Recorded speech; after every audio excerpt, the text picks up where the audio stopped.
राधा कृष्ण भगवान की जय। वैदर्भ्याः सतुम संदेशम निशम्य यदुनंदन।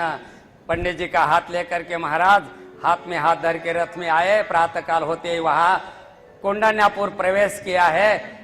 और रुक्मिणी महारानी जैसे ही महाराज सखियों के साथ वहां मंदिर में गई, पूजा की, धीरे धीरे धीरे प्रदक्षिणा कर रही। न जाने भगवान कब आएंगे, क्या होगा। और धीरे धीरे चल रहे महाराज। वो शादी के समय तो जानबूझ के धीरे चलना पड़ता है, यदि दौड़ के जाए तो सारी मजा खराब हो जाएगी। उनके अंदर तो वो विचार था कि परमात्मा कब आएंगे, उनका नाम लेते हुए स्मरण करते धीरे धीरे एक एक पैर बढ़ा रहे महाराज। और जैसा ही भगवान के उन्होंने रुक्मिणी ने जैसा ही महाराज विचार किया, भगवान को देखा और रथ देखने के बाद इतना आनंद हुआ। और सब महाराज सेना लगा दी थी शिशुपाल ने, रुक्मिणी। अरे महाराज सारे राजा लोग शस्त्र अस्त्र से सज्जित हुए थे महाराज। और जैसा ही वहां देखा और सब लोग देखते देखते रुक्मिणी महारानी रथ के तरफ बढ़ रही। भगवान ने कहा ये कब आएगी, और बड़े हाथी के चाल में दे करके चल करके रुक्मिणी महारानी को उठाया और रथ में बिठाया महाराज। अरे सब देखते रहे, भगवान का सौंदर्य ही ऐसा था, मुग्ध हो गए। केवल समझ में नहीं आ रहा था क्या करे, सब देखते रहे। जैसे ही रथ में बैठ कर रथ चल दिया और तब समझने लगा, अरे भागो भागो, पकड़ो पकड़ो। सारे राजा महाराजा युद्ध करने के लिए उनके पीछे पड़े महाराज। भगवान युद्ध करते करते आगे जाए। और जैसे ही रथ में बैठे थे उस समय बलदाव जी ने कहा था, अरे कन्हैया कहाँ जा रहे, कहाँ जा रहे, रथ तो चला दिया। अरे बोले कि वहां हो सकता है कौंडन्यापुर में शादी है, शादी का कार्ड तो मिला नहीं, ये कन्हैया कुछ गड़बड़ न कर दे। महाराज नारायणी सेना लेकर के बलदाव जी पीछे पीछे आ ही रहे थे। इधर महाराज रुक्मिणी का हरण करके भगवान जा रहे थे और महाराज शिशुपाल इधर से महाराज सब दौड़ दौड़ के जा रहे, युद्ध भी हो रहा है। और तब जा करके आगे महाराज एक जगह घमासान युद्ध हुआ। और आपने युद्ध में शाल्वादि राजेश जरासंध सभी वहां मिले थे।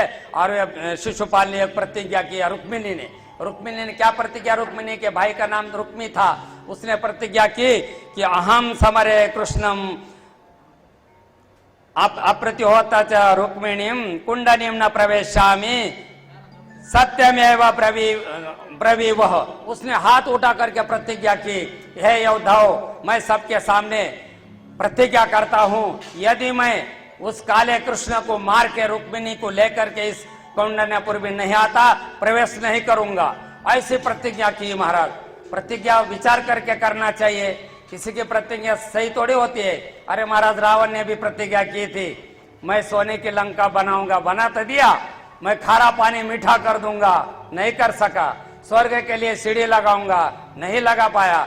अरे रावण की प्रतिज्ञा पूरी नहीं हुई, तुम किस खेत की मूली हो। उन्होंने प्रतिज्ञा की हाथ उठा करके, महाराज जब तक मैं कृष्ण का वध नहीं करूंगा और अपने बहन को वापस नहीं लाऊंगा, तब तक मैं इस नगरी में प्रवेश नहीं करूंगा। महाराज क्या बताए, वो बलराम की सेना दोनों मिलकर के उसकी ऐसी फजीती की महाराज। जैसा ही वो भगवान ने उसको पकड़ के मारना चाहा, उसी समय रुक्मिणी ने हाथ पकड़ा, वो मेरा भाई है चाहे जैसा भी है। और तब उसका क्या किया, मुंडन कर दिया महाराज, विचित्र बना करके छोड़ दिया। बलदाव जी ने फिर मीठा मीठा बोल के, अरे कन्हैया ये तुम्हारा साला है, ऐसा करते हैं क्या। ऐसा करके उधर मक्खन लगाए, बड़े आनंद लेने लगे दोनों। और उनकी सेना परास्त हुए, फिर जाके उदास बैठ गए। अब क्या करो। तब जरासंध उसको समझाता है, अरे भाई इतना उदास नहीं होना चाहिए, थोड़ा मैं देखो इस कन्हैया के साथ, वो कृष्ण के साथ 17 बार हारा, फिर भी मैंने हार नहीं मानी। निर्लज्जम सदा सुखी, बोला मैं हार नहीं मानी और तू एकदम उदास हो गए एक ही युद्ध में। और तब जाकर के उसको बोला, धैर्य रख, कभी ना कभी यश मिलेगा। 17 बार जब मुझे हार स्वीकार करनी पड़ी, लेकिन एक बात तो मैं उसको भगा ही दिया। इसी प्रकार तुम हिम्मत मत हारो। लेकिन आप सब राजा बाकी शिशुपाल का मुंह छोटा हो गए, आए थे महाराज रुक्मिणी के लेने के लिए और देखते रहे, दांत तले उंगली दबा के रहे। महाराज क्या करे, बड़े दुखी हो गए। तब उसने क्या किया, वापिस नहीं गया महाराज। वो वहां एक भोजकट नाम का नगर बसाया उसने रुक्मिणी, और वहीं पर रहने लगा। कौंडन्यापुर वापिस नहीं गया। उसके बाद महाराज रुक्मिणी महारानी का हरण किया, घर जाके विधिवत वहां का विवाह हुआ। पहला विवाह हुआ महाराज रुक्मिणी के साथ। अब जल्दी जल्दी हुआ, यदि हम रुक्मिणी का विवाह गाजे बाजे के साथ करेंगे तो बहुत और तब आगे बहुत करना है, आगे तो बहुत अभी है, इसलिए हमने कहा रुक्मिणी महारानी का विवाह हुआ। बोला रुक्मिणी नारायण महाराज की। और रुक्मिणी नारायण का जोड़ा महाराज सुंदर लग रहा था। 8 मंगलाष्टक हो गए, सब कुछ हो गए। अब बोले दूसरे की तैयारी होने लगी। अब बोले महाराज एक बार क्या हुआ, सत्राजित को सूर्य नारायण भगवान प्रसन्न हो गए। सूर्य नारायण ने एक मणि दिया था और वो मणि बोलते 8 बार सोना देता था। 8 किलो या जिसा भी होगा 250 ग्राम या 800 ग्राम या 8 किलो देता होगा, आपने क्या जाता है, वचन का दरिद्रता।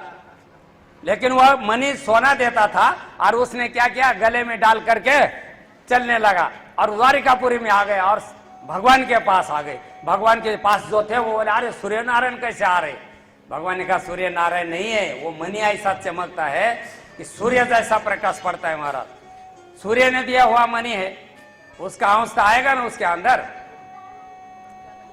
तब भगवान ने कहा अरे अनर्थ हो सकता है, ये मणि गले में मत धारण करो, आपने महाराज उग्रसेन है उनके लिए दिया करो, दे दो। उन्होंने कहा वाह वाह, कृष्ण बड़ा स्वार्थी है, हमने वो दे तो सकता था लेकिन बोला रोज मेरे को 8 बार सोना मिलता है, तो उस सोने के स्वर्ण के लोभ के कारण उसने मणि नहीं दिया। एक दिन पे क्या हुआ, जहां उसका स्थान हुआ उसका भाई था प्रसेन। एक दिन भाई के कहीं जाने पर उसने अपना मणि उठाया, गले में धारण किया और जंगल में चल दिया शिकार करने के लिए। पहले राजा लोग महाराज शिकार भी करते थे, युद्ध भी तलवार से करते थे, आजकल के नहीं छुप के मारते हैं। उस समय सामर्थ्य था। और जैसा ही प्रसेन आगे गया जंगल में, वहां एक महाराज सिंह ने उसको मार दिया। उस चमकता हुआ सोना वो देखा मणि, उसको मार करके वो मणि लेके सिंह चला गया। और इधर सब लोग द्वारका में बोलने लगे अरे सत्राजित ने कहा ये कृष्ण ने मेरा मणि चुराया है, मेरे को मांगा था मैंने नहीं दिया, इसलिए मणि हो ना हो भगवान श्री कृष्ण ने ही चुराया है। और यह बात जब भगवान को पता लगी, अरे बोले इस मणि का तो कोई लेना देना नहीं, फिर भी तब बोलते कि वो चौथ का चांद देखा था उन्होंने, भादों के चौथ का चांद। वो बोलते कि कभी उसका एक इतिहास है, गणपति जा रहे थे चूहे पे वो बैठ करके, लेकिन गिर गए, थोड़ा सा धोते ऊपर हो गए तो वो चंद्रमा हंस पड़े। बोले जा आज के दिन जो देखेगा तेरा मुंह, तो उसके ऊपर कलंक लगेगा। और तब से बोलते कि वो चंद्रमा का वो चौथ का चांद देखने से अभी भी कोई न कोई अपराध होता है। और बोलते ये जो आख्यान कोई सुनता है उसका दोष नहीं रहता। इस प्रकार ये सुंदर आख्यान है। और सत्राजित महाराज जब भगवान के ऊपर इस प्रकार का आरोप लगाया तो प्रसिद्ध आगे गए। भगवान ने फिर क्या किया, गांव के कुछ प्रमुख लोगों को लिया और उस मणि के खोज में निकले।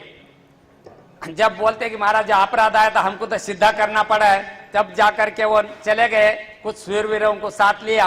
और जैसे ही महाराज वो गए तो मणि का उसका मरा हुआ सिंह पाया। और सिंह पाया उसके बाद देखे वहां तक तो उसके पैर थे घोड़े के, घोड़ा भी सिंह ने मार दिया, प्रसेन को मार दिया। और वो मणि लेकर के गया तो आगे जाम्बुवंत महाराज मिल गए। जाम्बुवान ने सिंह को मारा, बड़ा ताकतवर होते हैं महाराज, ये तो राम अवतार के थे, भले पशु यौनी हो तो क्या ताकत तो वही है। जब भगवान ने देखा वहां तक तो घोड़े के निशान थे, हाथी के, लेकिन उसके आगे रीछ के निशान दिखने लगे। और तब पता लगा वो ऐसे पैरों के निशान देखते देखते देखते एक पहाड़ के भयंकर गुफा में गए। और गुफा तक तो दिखाई दे रहा था, आगे तो वो बहुत भयंकर गुफा थी, कई किलोमीटर के हिसाब से। भगवान ने कहा तुम मेरे साथ मत आओ, तुम यहीं रुकना, और जब मैं 10-12 दिन नहीं आया तो तुम चले जाना। जैसा वाली ने कहा था ना सुग्रीव के लिए, मैं इतने दिन के नहीं आऊंगा, तो शिला रख करके चल दिया और दोनों भाई का झगड़ा हो गया। कभी कभी ऐसा होता है महाराज, ये भ्रम हो जाता है। ये भ्रम ऐसी चीज है कि निकलता नहीं है, और ये भ्रम के कारण ही ये सारा संसार दुखी है। ये भगवान भी क्या है, ये भ्रम ही तो है। ये जो दिखता है हम बोलते हैं हमारा ही है, लेकिन एक दिन जाना है, सब बोलते हैं महाराज सबको पता है, हम तंबाकू मलते मलते स्मशान तक जाते, बोरे जीवन का कुछ नहीं है, ये जीवन क्षणिक है। और घर आते ही बांध के घर लड़ाई करने लग जाते हैं एक एक इंच के लिए। ये केवल मनुष्य का स्वभाव है, यही भगवान की माया है। इसलिए तो भगवान कहते हैं माया अंतरंती ते माम प्रपद्यन्ते। इसलिए वहां भगवान गए और बोले तुम यहाँ रुक जाओ, और अंदर गुफा में प्रवेश किया तो वहां एक बच्चा वो मरीज के साथ खेल रहा था। और जब उसने देखा भगवान को, उसने अपनी धात्री माँ को आवाज दिया, वो आ गए तो जामवान आ गए महाराज, और वो उसको देख करके बड़ा युद्ध हुआ। ये युद्ध ऐसा नहीं हुआ तो 5 मिनट का, 27 दिन तक महाराज युद्ध किया। और जब